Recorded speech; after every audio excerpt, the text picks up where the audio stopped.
Earlier this week I was driving to work, and one of the topics that was on the radio, the Neil Mitchell show on 3AW, was welfare, the amount of money that's being spent in welfare a year. And it works out to be round about 5 million per person per year.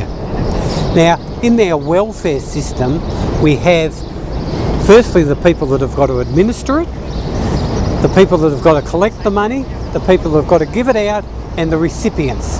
If the recipients are getting money and it's costing and adding up to the whole system being $5 million a year, surely there's got to be a better way. Now, one of the things that immediately comes to my mind, that if the government turned around and said to each and every Australian, all right, we're going to give you $5 million and that's it, then what we would do is, firstly, we'd have a hell of a boom to the economy. Secondly, the second, third and fourth year and the fifth year, we would save a heck of a lot of money.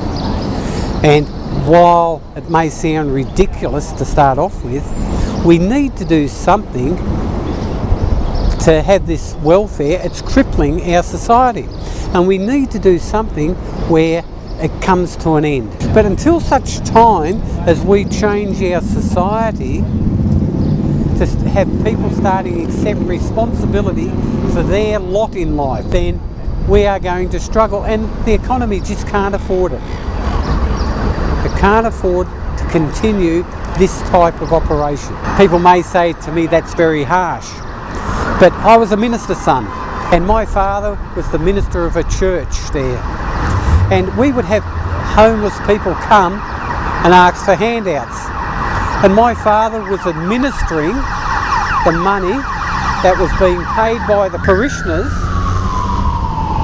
into the plate each week. And one of the things that happened was that he would give money out, and then he would watch and they would go straight up the street to have a drink. And so what he did was, there was a milk bar across the road which made wonderful hamburgers with mushroom. He went across the road and got food vouchers. Some of them could get food. Others would turn around and say, I've got a $10 food voucher, give me $5, and they'd take the $5 and go up the pub. Then he had other people that would come and say, oh, I'm down on my luck, I haven't got a job, could I have a food voucher? And my father would say, well, look, if you mow the lawns, I'll give you some money. And I can remember one person absolutely abusing him at the front door of the manse, saying, oh, I don't want that, I just need a food voucher, you know, I haven't got any work, I haven't got that. But he wasn't willing to work. And what's happening in society, and it is just perpetuating and perpetuating, that a family unit is accepting less and less responsibility for how their children and that family unit is brought up. Everyone else takes responsibility as opposed to the family unit. And if you're looking at government and you want to start the government to have a strong government, well, then it starts at the lowest level of government. And the lowest level of government isn't the councils and isn't the state. The lowest level of government is the parents that have children, because that's where government starts. Until such time as we start to develop and people start to understand that their role models is their children, and the role models is the trash that they're watching on TV, until we start to understand that and we start to teach the children that there is responsibility and there is a future, and have them motivated, it will keep getting worse and worse and worse. When I get back to saying that if I gave everyone $5 million and they accepted responsibility, of course we aren't going to have a 100% success rate. And of course some people that have got disabilities and disabled are going to have to be assisted in managing that money. But we can't continue as a society to keep going down the way we're going. You know, there's a saying, and it is, you don't govern people. You teach people correct principles and let them govern themselves.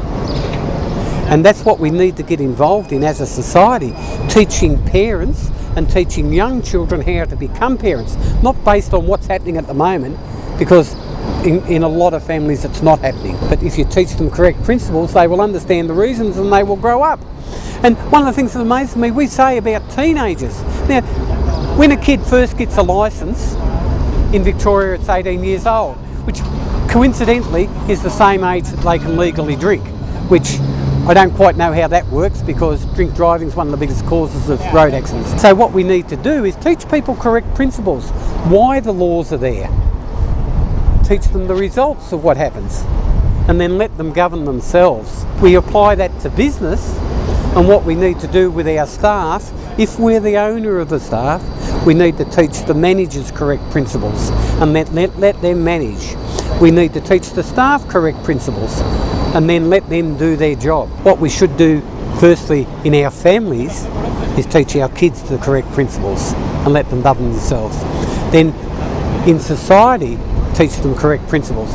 And where we've got these politicians that turn around and live somewhere else and claim benefits, they're the ones that are guiding the principles. And while ever we've got that type of situation, we will struggle as a society.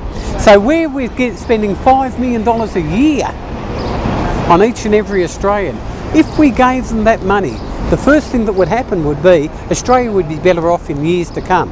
Not 100% better off, but they would be better off.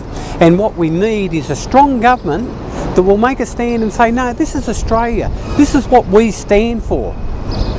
We stand for prosperity, we stand for giving everyone a fair go, and we stand for opportunity.